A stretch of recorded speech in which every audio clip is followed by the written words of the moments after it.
Good morning, मैं हूं मीनू शर्मा। स्वागत है आपका पर्सनल फाइनेंस खबरों के बुलेटिन मनी मॉर्निंग में, जहां हम लेकर आते हैं आपके लिए वो सभी जरूरी खबरें जिनका सीधे आपकी जेब और जिंदगी से असर है। तो चलिए शुरू करते हैं आज का बुलेटिन। इस साल सैलरी में इंक्रीमेंट को लेकर है बुरी खबर। साल 2023 में सैलरी में होगा औसत 10.3% इजाफा। पिछले साल 10.6% बढ़ा था कर्मचारियों का औसत वेतन। टेक्नोलॉजी सेक्टर में होगी इस साल औसत 10.8% वेतन वृद्धि।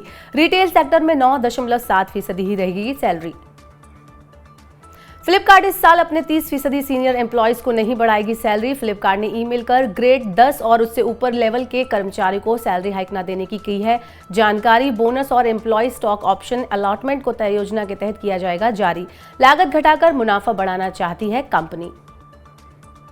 पीएफआरडीए ने नेशनल पेंशन सिस्टम यानी एनपीएस सब्सक्राइबर के लिए बनाया नया नियम। एनपीएस से एग्जिट करने के लिए विड्रॉल और केवाईसी डॉक्यूमेंट्स को अपलोड करना बनाया अनिवार्य। एन्युटी इनकम का समय पर भुगतान सुनिश्चित करने के लिए किया गया बदलाव। 1 अप्रैल 2023 से लागू होगा नया नियम। आईसीआईसीआई बैंक ने 2 करोड़ से ज्यादा और 5 करोड़ से कम वाली एफडी पर बढ़ाई ब्याज दर। 7 दिन से लेकर 10 साल वाली एफडी पर मिलेगा 4.75% से लेकर 6.75% ब्याज। 1 से 2 साल वाली फिक्स डिपॉजिट पर बैंक दे रहा सबसे ज्यादा 7.25% का रिटर्न। अब स्टॉक ट्रेडर्स नहीं बता सकेंगे खुद को एडवाइजर या fund manager. National stock exchange ने ट्रेडर्स पर इस तरह के टाइटल्स के इस्तेमाल पर लगाई रोक। एनएसई ने ऐसे 61 टाइटल के इस्तेमाल को किया प्रतिबंधित। निवेशकों को गुमराह होने से बचाने के लिए एनएसई ने लिया ये फैसला। 4 डे वर्किंग वीक का दिखा अच्छा असर। ब्रिटेन में हुए परीक्षण में आए पॉजिटिव रिजल्ट सामने। 4 डे वीक से कर्मचारियों की प्रोडक्टिविटी में दिखा सुधार। कर्मचारियों की वर्क लाइफ बैलेंस भी हुई बेहतर। भारत में भी 4 डे वर्किंग वीक धीरे धीरे हो रहा है लोकप्रिय। कर्नाटक विधानसभा ने पारित किया कानून। 1 दिन में 12 घंटे काम करने वाले कर्मचारी हफ्ते में ले सकेंगे 3 दिन की छुट्टी। सेंट्रल गवर्नमेंट हेल्थ स्कीम से जुड़े अस्पतालों में बढ़ेगा उपचार शुल्क। स्वास्थ्य मंत्रालय कर रहा उपचार शुल्क बढ़ाने पर विचार।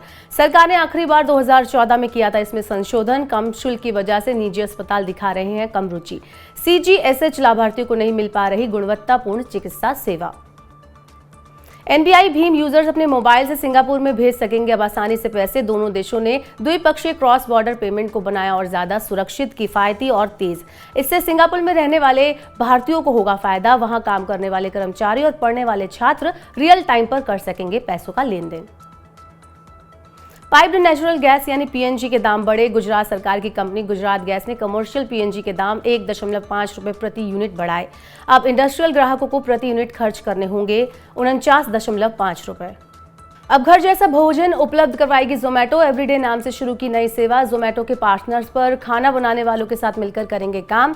साथ ही घर से बाहर रह रहे लोगों को मिलेगा घर जैसा स्वादिष्ट भोजन। किफायती दामों पर मिनटों में उपलब्ध होगा खाना।